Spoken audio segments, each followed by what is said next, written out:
The 1978 Skokie case involved neo-Nazis who applied for a permit to march in the heavily Jewish community of Skokie, Illinois. 2 weeks later, the Skokie Board of Commissioners passed an ordinance requiring marchers to post a $350,000 insurance bond.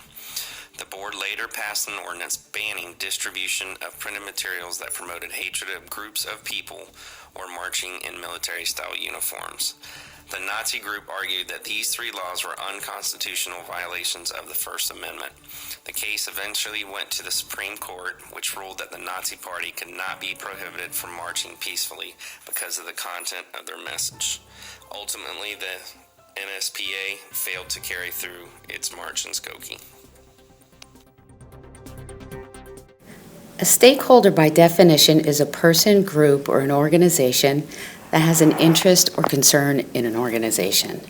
Stakeholders can affect or be affected by organizations' actions, objectives, and policies. The town manager and the city of Skokie were stakeholders. They had to choose between upholding the First Amendment for hate groups or offending the sensitivities of Skokie's Jewish population, which included Holocaust survivors. The citizens of Skokie were also stakeholders due to the safety concerns associated with picketing, demonstrations, and potential riots. A shareholder, by definition, is a person, group, or organization that has an interest or concern in an organization. Shareholders are a subset of stakeholders. The ACLU took a controversial stand defending the First Amendment by defending the Socialist Party of America. This being an unpopular case, along with its notoriety, caused some ACLU members to resign. Both the Jewish Defense League and the Anti-Defamation League shared concerns about granting rights to assemble and free speech to anti-Semitics. Even the National Socialist Party of America is a shareholder. Even though they negatively affect citizens and local legislature, they still are protected by the First Amendment rights. The biggest pro in the Skokie case was the upholding of the First Amendment of the United States of America. The First Amendment of the United States Constitution protects the right to freedom of religion and freedom of expression from government interference. The most basic component of freedom of expression is the right of freedom of speech. The right to freedom of speech allows individuals to express themselves without interference or constraint by the government. The outcome of the Skokie controversy was one of the truly great victories for the First Amendment in American history. It proved that the rule of law must and can prevail.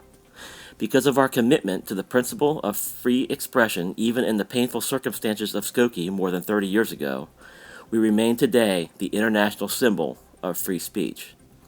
As Justice Louis Brandeis once explained, the framers of our First Amendment knew that fear breeds repression, that repression breeds hate, that hate menaces stable government, that the path of safety lies in the opportunity to discuss freely supposed grievances and proposed remedies, and that the fitting remedy for evil counsels is good ones.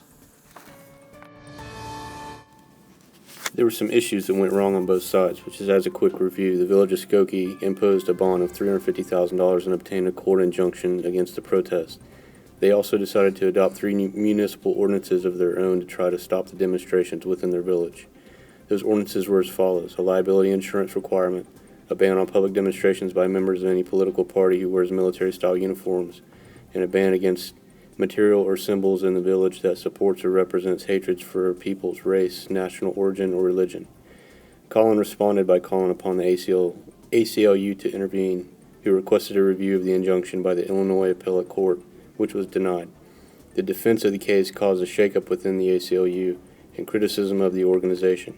When asked why they were defending the extremist organization, the ACLU basically related that they were not defending the organization itself or what they stand for, but they were defending the rights of all Americans under the First Amendment.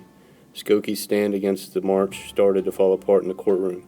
3 village ordinances were struck down, denied by federal judge Bernard Decker, which was basically the village's last stand. Although Skokie requested review by the United States Supreme Court, Colin filed for a permit to support a 30-minute march in front of the Skokie Village Hall. The village officials reluctantly approved the permit.